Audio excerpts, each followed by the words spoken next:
Bonjour, soyez les bienvenus dans Petite rencontre en jouets, un programme inspiré de petites lectures en jouets du monde, un livre pour se réapproprier, s'étonner, s'enchanter, s'enfanter et partir vers le voyage de sa vie. Rien que ça, à retrouver en exclusivité sur guess.net, gues.net. Petite rencontre en jouets. Finalement, une interview à tout du voyage. Toujours une part d'inconnu, même si l'on pose quelques humbles jalons sous forme de questions. C'est encore plus vrai lorsqu'on rencontre Rémi Le Calvez, alias Capitaine Rémi. Vers l'infini et au-delà. À l'écouter, on peut facilement imaginer le commandant Antoine de Saint-Exupéry lui intimant l'ordre « Fais de ta vie un rêve, et de tes rêves une réalité !» Ouais, je sais pas si Antoine parlait de façon aussi forte. C'est vrai qu'il y a un peu de Saint-Texte et du Petit Prince chez Capitaine Rémi. Une sorte de mouton. Mais un mouton à 5 pattes, relevant les défis avec une audace contagieuse, une créativité débordante et un enthousiasme de tous les instants. Un capitaine tout feu, tout flamme, si j'ose dire. Un Tintin des temps modernes qui aurait mangé du haddock et où Spark, le fidèle border collie, remplace le traditionnel Milou. Merci. À propos, je m'appelle Tintin. Haddock, Archibald Haddock. Capitaine, vous vous débrouillez très bien. À l'abordage! Traversée de la France en kayak, exploration à vélo, le pôle Nord en autostop déguisé en Père Noël, Paris-Nantes en char à voile, descente de la Seine en pédalo, tour du Sri Lanka en tuk-tuk, Paris-Bruxelles en Vélib, ou plus simplement le GR34 et ses 2000 km de sentiers douaniers. Avec Capitaine Rémi, l'aventure est aussi bien au bout du monde qu'au coin de la rue. Aventure qu'il partage avec générosité dans ses vidéos et ses ouvrages.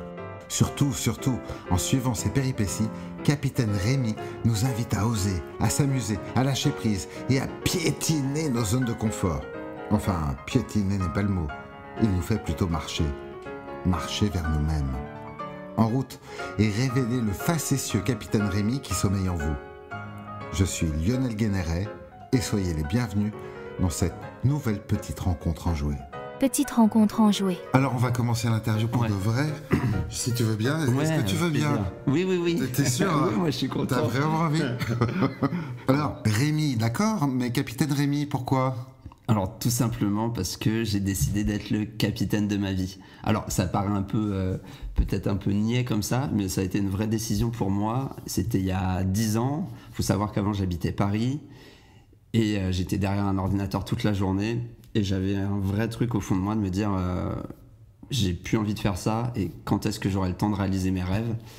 Et voilà, j'ai pris cette décision de me dire ok, je suis Capitaine Rémi, le capitaine de ma vie. Ce capitaine, c'est pour aller vers quel cap? Eh ben, justement, au début, il n'y avait pas de cap, en fait. C'était juste se dire, en fait, quels sont mes rêves, quelles sont mes aspirations. J'étais très attiré par le voyage, par le monde de la télévision. Moi, mon rêve, c'était aussi d'avoir une émission comme Nu et culotté à la télé.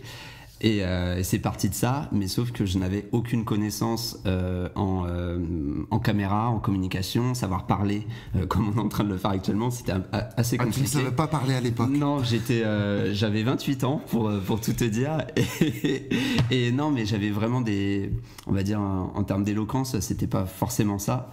Et donc j'ai commencé par prendre des cours de théâtre, ce qui m'a permis aussi un lâcher prise, et puis à voyager, à me filmer, à parler à la caméra, créer aussi des livres. Ici, en tant que capitaine, c'était pas quelque chose de d'inné, en fait, c'est quelque chose que tu as travaillé énormément. Bah, petit à petit. Enfin, moi j'aime bien ce truc, genre.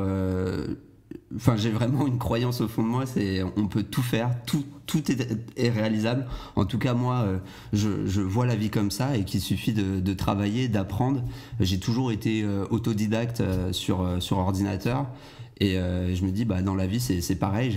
J'étais pas un grand randonneur ni un grand cycliste, et pourtant, j'ai fait des milliers de kilomètres à vélo, à pied, en autostop, et sans rien y connaître. Mais en faisant un pas après l'autre, il y a plein de gens qui sont là aussi pour partager leur passion, et ça nous permet d'avancer. Ouais.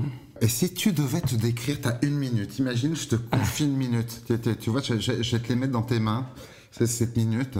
Et si tu peux faire moins, Ouais. ou tu peux faire moins, Mais si tu avais une minute, tu dirais quoi? Je suis mi-parisien, mi-breton. J'ai 38 ans à l'heure actuelle et je suis quelqu'un de nature très curieuse. Et c'est un peu ça qui guide ma vie, c'est-à-dire que je me laisse happer par les choses qui m'aspirent et je me mets aucune barrière en fait. Et ce qui m'a conduit à faire un tas de choses différentes. Et pendant longtemps, pour moi, je mettais un peu des barrières à me dire bah c'est pas bien d'aller dans tous les sens, d'être multifonction. Et au final, maintenant, je prends ça vraiment comme une force et ça me permet de toucher à tout. C'est quoi? Quel est le dénominateur commun entre dans ce côté touche à tout? Bah il y a cette envie de vivre. Enfin, il y a c'est bête, mais je suis le capitaine de ma vie, il y a la vie et du coup il y a la mort en opposition. Et il y a ce truc de se dire, bah, on est sur Terre que pour un certain temps. Moi, très tôt, j'ai connu la mort dans ma vie. Enfin, j'ai mon cousin qui est décédé quand j'étais très jeune devant mes yeux. Et moi, ça m'a fait un électrochoc. Et à chaque fois, quand j'ai des doutes, quand j'avance pas, je me dis, mais... Enfin, moi, je l'imagine me regarder et me dire, mais il faut que je vive doublement, quoi. Enfin, lui, il est plus là, bah, c'est à moi de vivre encore plus. Comment il s'appelait ce cousin? C'est Damien. Damien. Ouais. Donc il t'accompagne un peu dans les aventures à chaque fois? Complètement. En tout cas, j'ai tout le temps des pensées pour lui et je suis pas croyant. Mais il y a quelque chose où je l'imagine, je sais pas, dans le ciel, me regarder et ça me donne de la force en tout cas pour vivre. Est-ce que parfois dans tous les kilomètres que tu as parcourus, tu le retrouves sur le chemin, tu le vois à part dans le ciel ou tu as l'impression qu'il y a une présence? Je dirais pas ça, mais en fait, plus je vieillis, plus j'ai des personnes qui sont mortes autour de moi. Vraiment, il y a cette force de vie à l'opposé où je me dis, il faut que je vive. Et donc, que ça soit Damien ou là, dans le livre que je vais sortir, je parle du décès d'une copine aussi. J'ai une tante qui est décédée. Enfin, j'ai plein de monde comme ça et moi, ça me pousse à me dire, putain, merde, quoi. Faut vivre maintenant parce qu'on ne sait pas de quoi sera fait demain. Et la vie, c'est voyager alors? Pour moi, la vie, c'est être en accord avec soi-même. Est-ce que c'est voyager? C'est peut-être pas pour tout le monde voyager, mais là, moi, je voyage 2-3 mois de l'année, mais le reste de l'année, je suis sédentaire et ça me va très bien. Pardon, ta question, c'était? Est-ce que la vie, c'est voyager? Est-ce que... Non, pas... Ou peut-être que la vie est un voyage. La vie est un voyage, mais surtout, pour moi, la vie, il faut la vivre, tout simplement. Mais après, il n'y a pas d'obligation.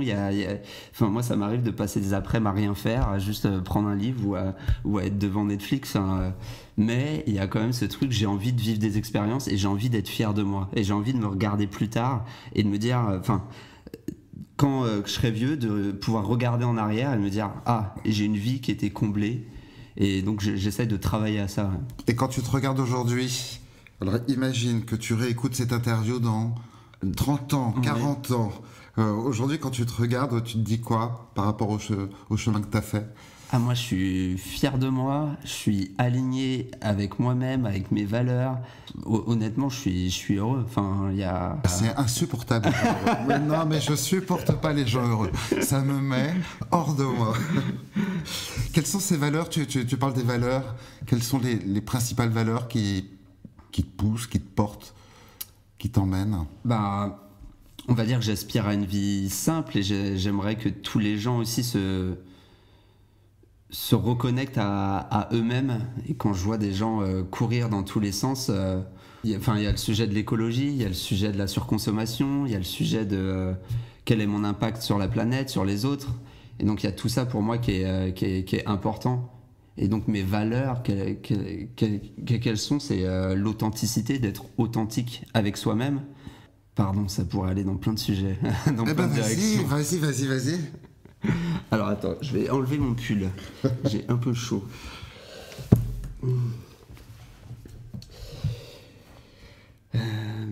J'ai le droit de te poser des questions en retour? On va dire, là, la fin de mon dernier livre, justement, il y avait ce truc de dire chaque année, j'aimerais être un meilleur homme et pouvoir regarder dans le rétroviseur et me dire bah, j'ai évolué dans la bonne direction. Alors, qu'est-ce que la bonne direction? Pour moi, c'est être en accord avec soi-même. Et c'est une de mes valeurs qui est fondamentale, c'est être en accord avec soi-même et le monde extérieur. Alors, ce qu'on apprend quand on devient voyageur, c'est au début, les premiers voyages, on a tendance à avoir des sacs très lourds. Et plus on avance dans le voyage, plus on se rend compte qu'un sac doit être léger. Oui. Qu'est-ce que tu as mis de côté depuis ces dernières années pour voyager plus léger? Pas matériellement, hein, peut-être dans la dimension psychologique, spirituelle. Qu'est-ce qu'il y a dans ce sac virtuel? Ouais, Et en quoi tu l'as allégé? Peut-être des peurs en moins, peut-être des...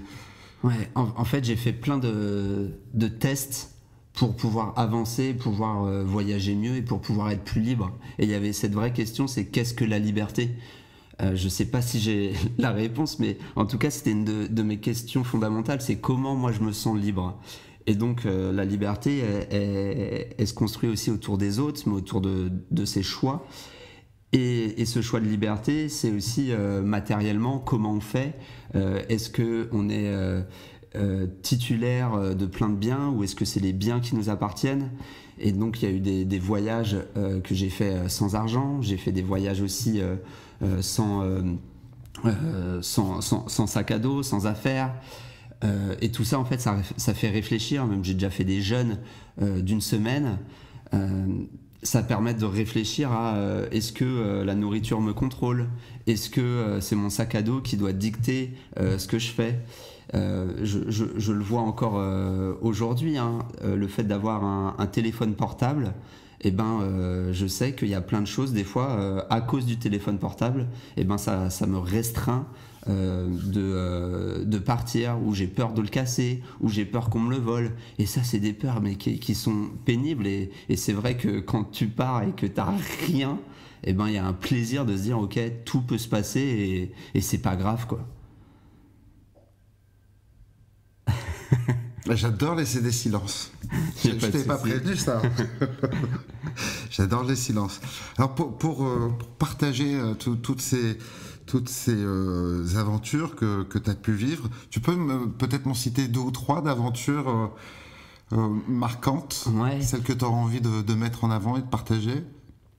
Une des plus marquantes, moi, c'était une traversée de l'Atlantique en voilier. En tant qu'équipier, donc je suis parti de Martinique pour rentrer en France, donc c'est 6500 km à la voile. Avec de la drogue ou pas dans... Alors oui, parce qu'avant j'habitais en Colombie, donc forcément pour rentrer en France, c'était un voilier de 10 mètres 80 de long, on était 4 sur le bateau, donc c'est 1 mois de traversée. Et moi, ça a été une expérience les plus bouleversantes de ma vie parce que pendant 1 mois, en fait, on est complètement déconnecté du monde. On ne sait pas ce qui se passe. On n'a pas d'informations, de news. Et surtout, on n'a pas de téléphone. On a que des livres à bord. Et puis, on se reconnecte à soi-même. Et moi, ce mois, en fait, ça a été une sorte de retraite spirituelle au milieu de l'eau. À passer son temps à regarder la mer et à penser, à écrire et à se dire mais en fait qu'est-ce que je veux pour l'avenir, d'où est-ce que je viens, où j'en suis maintenant, et de faire vraiment un point sur ma vie et ça pour moi c'était tellement bénéfique. Après on n'est pas obligé d'aller au milieu de l'Atlantique pour faire ce type de voyage, ça peut se faire en Bretagne le long d'une marche, ça peut se faire à Saint-Jacques-de-Compostelle, ça peut se faire même chez soi, mais le but c'est quand même d'être complètement déconnecté, de prendre du temps pour réfléchir à soi-même, à sa vie et à ses choix. Ouais. Et le voyage le plus original, ce serait lequel? Il y en a eu aussi. Bah, le char à voile. Le char à voile, comme si c'était connu. Ouais, bien sûr, le char à voile. Le char à voile. Non, j'ai fait un Paris-Nantes en char à voile. Il y a le PSG, c'était il y a 2 ans, le PSG, Galtier, l'entraîneur, qui avait répondu à un journaliste sur une question d'ordre écologique. Est-ce que vous pensez à prendre autre chose qu'un jet privé pour aller à vos matchs lorsqu'ils sont en France, comme par exemple pour faire Paris-Nantes? Et donc il avait répondu on est en train de réfléchir à y aller en char à voile. Et donc ça avait fait un tollé en France parce qu'à ce moment-là en plus plus, il y avait vraiment, c'était une crise climatique. Il y avait des feux de forêt. Moi, j'habitais à Avignon à ce moment-là. Il y avait des feux de forêt tout autour de moi. Réchauffement climatique vraiment très sévère. Et donc, je me suis dit, bah, vas-y, je vais appuyer. Et donc, j'ai vraiment fait ce voyage pour lui montrer que oui, c'est possible de faire Paris-Nantes en char à voile. En tout cas, c'est possible de le faire autrement qu'en jet privé, parce qu'il y a des alternatives comme le bus ou le train. Ouais. T'as mis combien de temps pour faire Paris-Nantes en char à voile? C'était 6 jours. 6 jours. Ouais, 6 jours, mais 6 jours où j'ai peu dormi, où c'était vraiment très compliqué, parce que j'avais, pareil, jamais fait de char à voile, mais j'ai eu la chance d'être très bien accueilli par tous les automobilistes qui m'ont vu sur la route, parce que je n'ai pas pris les pistes cyclables, parce que mon char à voile ne passait pas sous les arbres, donc j'étais plutôt sur des départementales. Et aussi, moi j'avais 0 bagage pour ce voyage. Et j'ai pu faire ce voyage parce que j'avais fait plein d'autres voyages auparavant et que je savais en fait que j'allais avoir des problèmes, mais qu'il allait avoir des gens qui allaient pouvoir m'aider sur le chemin. Et donc je suis parti vraiment en confiance faire ce truc-là, alors que honnêtement, je sais même pas comment je suis arrivé au bout. Enfin, c'était du grand n'importe quoi, et en même temps, tout s'est aligné parfaitement. Ouais. Alors un voyage, c'était quasiment une performance un peu? Oui, c'est sûr que... il y avait presque une dimension un peu artistique, ou une volonté de dénoncer quelque chose. C'est sûr que j'ai pas pris le temps de m'arrêter pour regarder des points de vue. Après, la Loire à vélo, c'est très beau. Enfin, la Loire en char à voile pour le coup. Et oui, c'était clairement pour dénoncer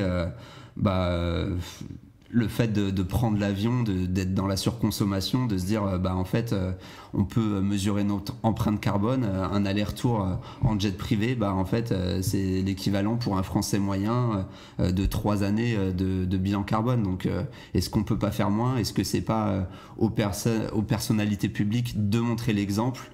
Et donc c'était ça que je voulais pointer du doigt. Alors, à t'entendre, j'ai l'impression qu'il n'y a pas de petits ou de grands voyages. Il n'y a que des voyages, en fait. Parce que entre le fait de faire Nantes-Paris en char à voile ou d'aller en Australie, c'est des voyages qui n'ont rien à voir, et puis à des âges différents. Mais en fait, ils sont importants dans la transformation, dans ce qu'ils t'ont apporté à titre personnel. Moi, dans chacun de mes voyages, à chaque fois, je cherche à vivre des expériences différentes.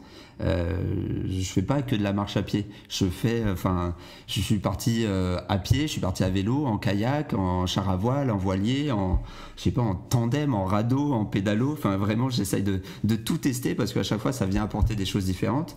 Et pareil, j'essaye de faire des voyages, des fois seul, en solitaire.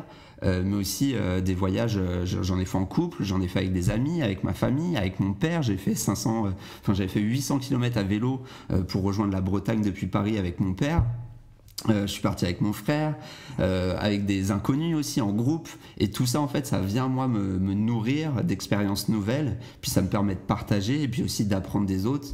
Et pour moi c'est ça le voyage, c'est l'aventure, c'est vivre des choses nouvelles. Quel est le business plan du voyage? La question qui doit revenir régulièrement. Hein. Ouais. En général, on peut se dire, ouais, mais il voyage, il fait tout ça, c'est quoi le business plan? Alors, il n'y avait pas de business plan, moi, à l'origine. Et là, mon objectif, c'est de vivre de mes livres. Parce que je ne veux pas, en fait, être affilié à des sponsors. Pendant une année complète, j'ai vécu de mes sponsors, mais j'avais vraiment l'impression d'être un panneau publicitaire ambulant, et ça ne m'intéresse absolument pas. Et moi, ce que j'aime faire, en fait, c'est partager des histoires, partager des valeurs. Et ça, je le fais, il me semble que je le fais bien à travers des livres, à travers des films documentaires.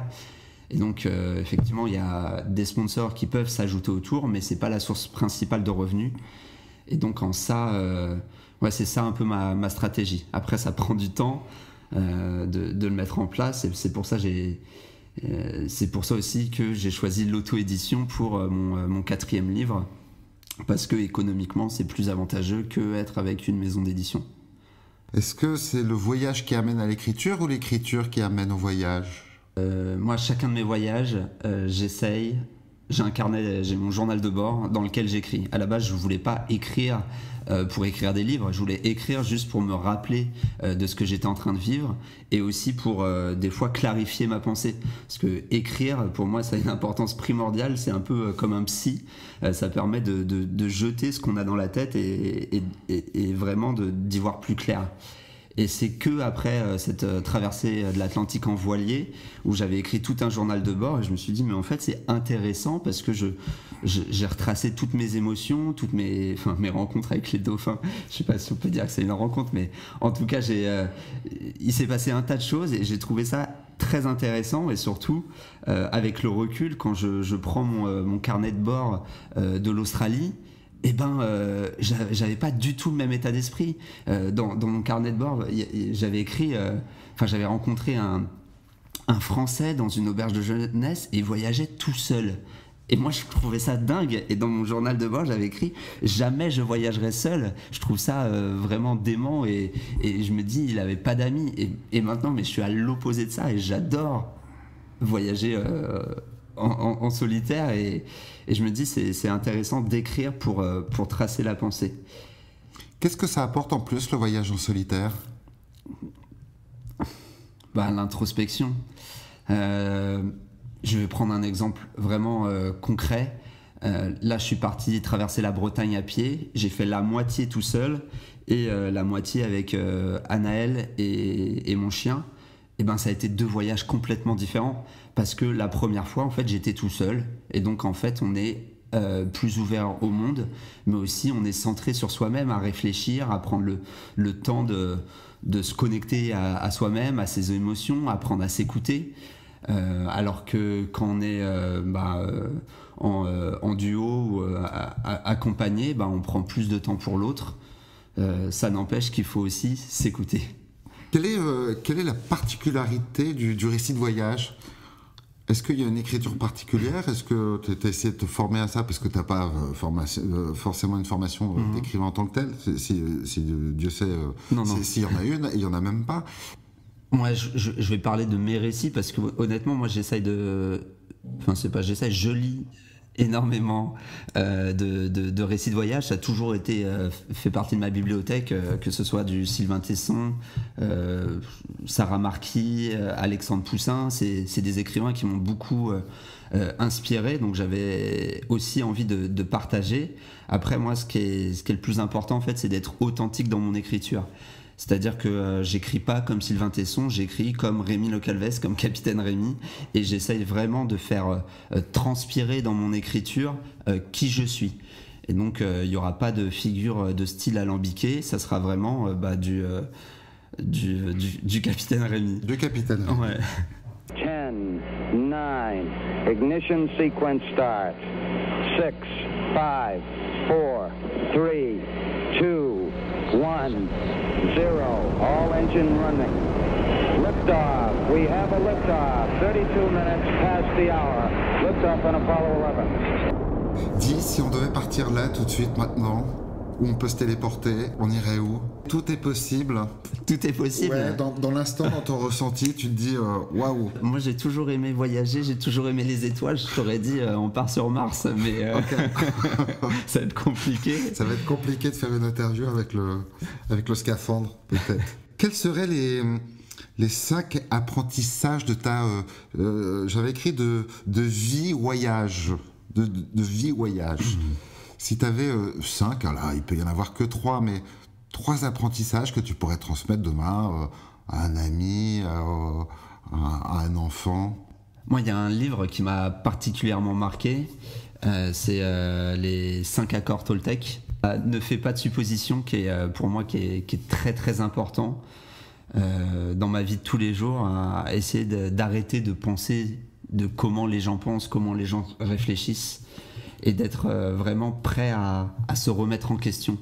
C'est un autre conseil, ça. C'est être prêt à se remettre en question et se dire, quand on voyage, en fait, on voit d'autres cultures, d'autres façons de penser. On se rend compte que la France n'est pas le centre du monde. Il faut qu'on apprenne des autres et on remet en question aussi ses valeurs, les fondements qu'on a appris quand on était jeune. Ça fait que 2 conseils, ouais, c'est ça. T'as remarqué, j'ai rien dit.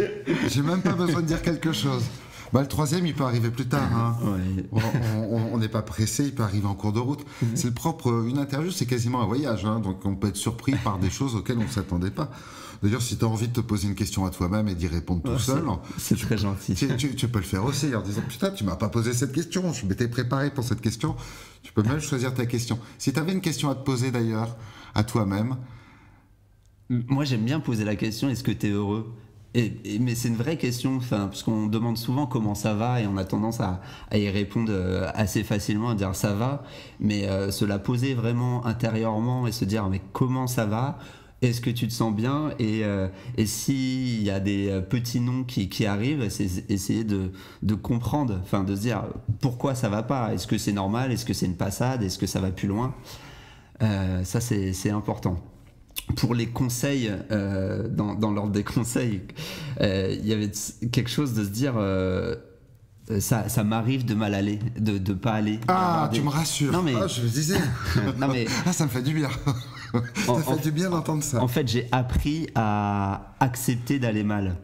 Et ça a été une grande avancée. En tout cas, ouais, une grande avancée dans ma vie, parce que il y a plein de périodes où je suis dans le doute, je suis dans le noir. Elles sont pas agréables. J'ai du mal à avancer, j'ai du mal à me dire mais qu'est-ce que je fais, je me mets en comparaison à plein d'autres personnes et ces moments-là ils peuvent être très sombres, très longs et maintenant en fait quand ils arrivent je les accepte, je me dis bah c'est pas grave, c'est une période, fais rien, mais surtout dans ces moments-là c'est pas les moments où il faut prendre des décisions et tu vas voir ça va passer et généralement ouais ça...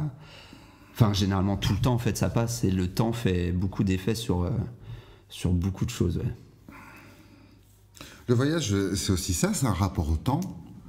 Est-ce que ton rapport au temps a changé ? Et comment tu estimerais ton rapport au temps aujourd'hui ? Qu'est-ce qui t'évoque le temps ? Le temps... T'as vu, c'est la question la plus large du monde. Hein. Je peux pas faire... Moi, Et j'ai envie de te dire, prends ton temps. Moi, j'ai écrit une poésie qui s'appelle « Prendre le temps ». Justement, et qui parle de cette manière d'essayer de capturer le temps. On essaie de tout contrôler. En tout cas, moi, j'essayais de tout contrôler avant. J'étais assez pressé.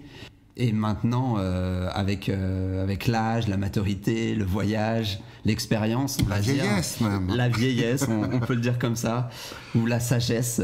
Il y a quelque chose de se dire, en fait, tout va bien. On n'est pas pressé. On est là.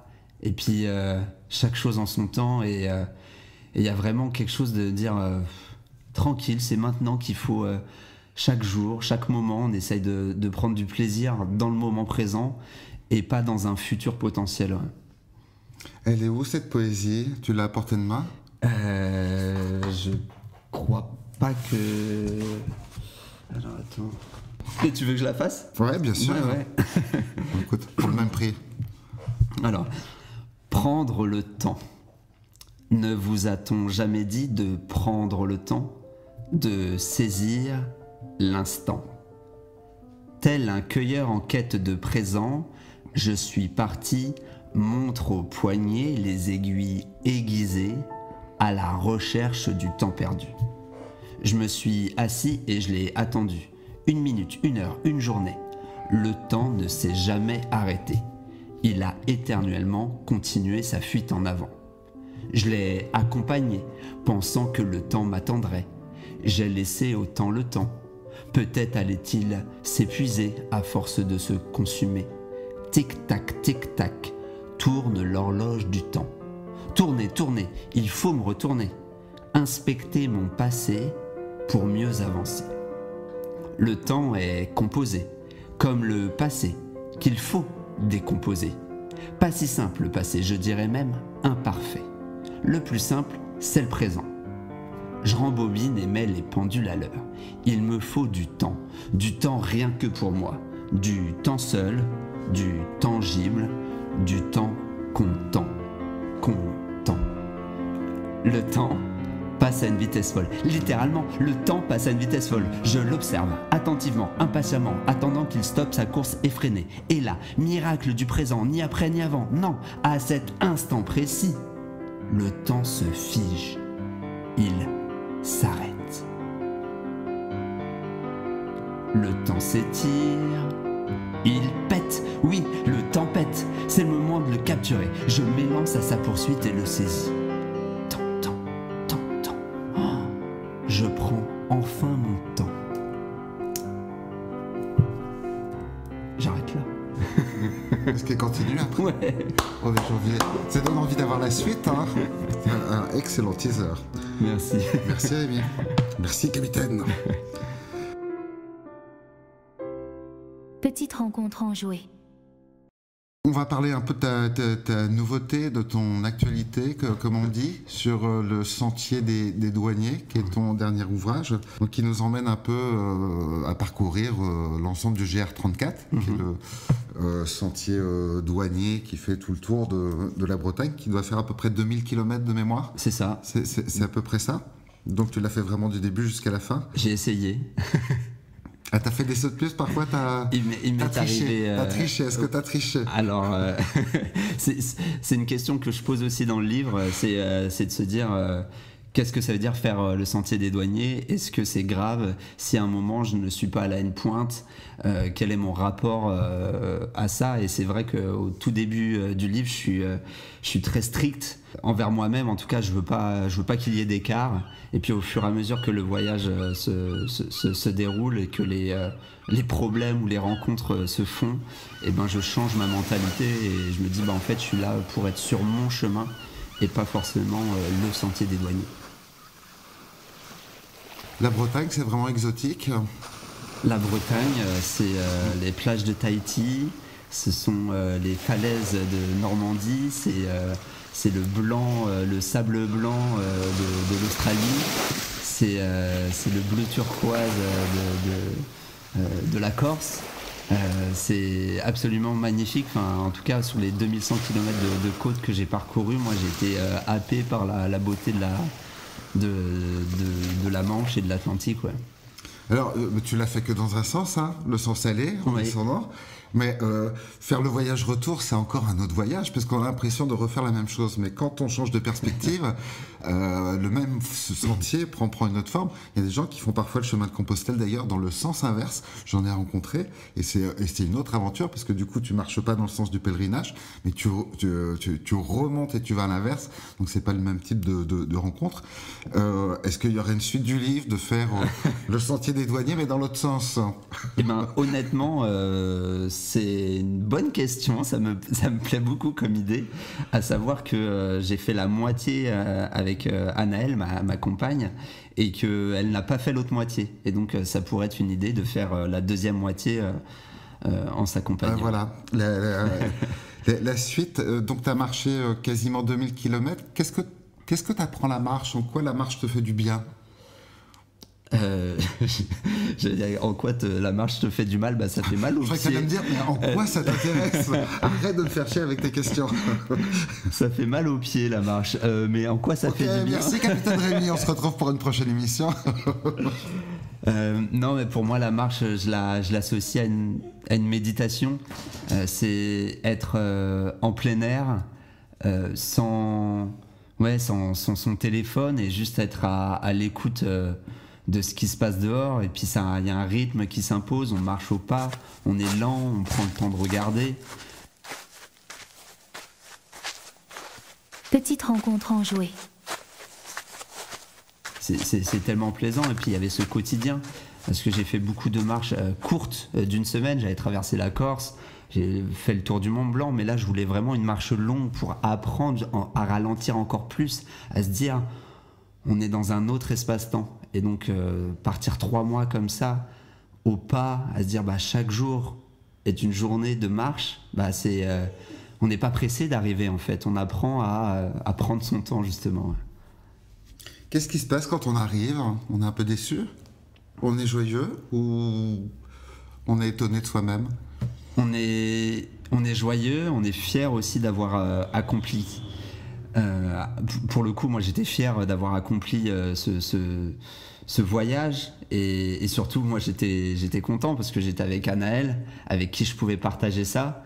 Il faut savoir que quand je suis parti la première fois, j'étais tout seul, et donc le mérite, on va dire, on partage pas la même chose, quoi. Là, d'être à deux, Il y avait vraiment un truc de, on l'a fait, et puis je l'ai fait aussi grâce à elle qui m'a porté, mais pas physiquement, mais mentalement, qui m'a aidé, parce que j'ai eu beaucoup de soucis de santé sur le chemin, et du coup c'est assez exceptionnel de se dire waouh, on l'a fait ensemble, et ça ouvre l'imaginaire des possibles aussi.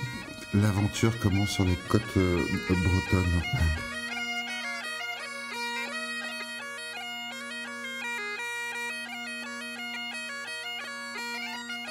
Petite rencontre enjouée.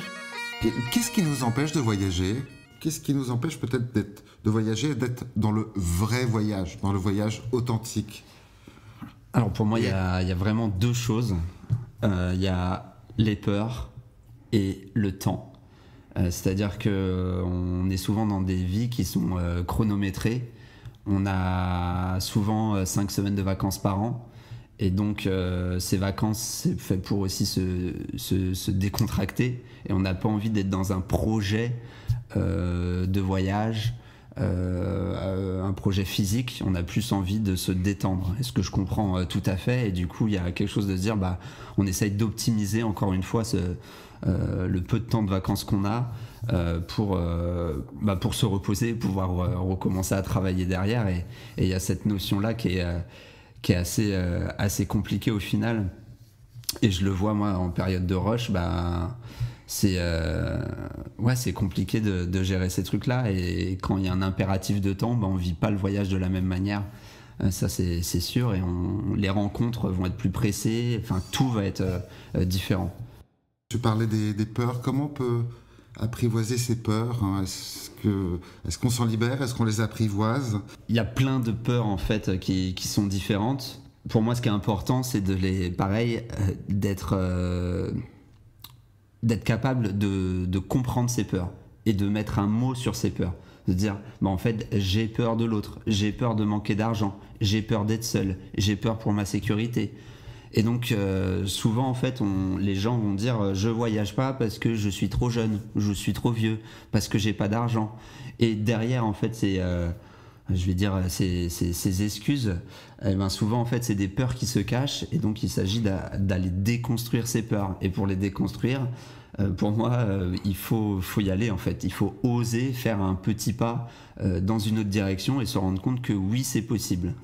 Et moi, pour faire ça, en fait, je lis beaucoup, j'essaie de regarder des interviews de gens qui ont déjà fait ce que j'ai envie de faire.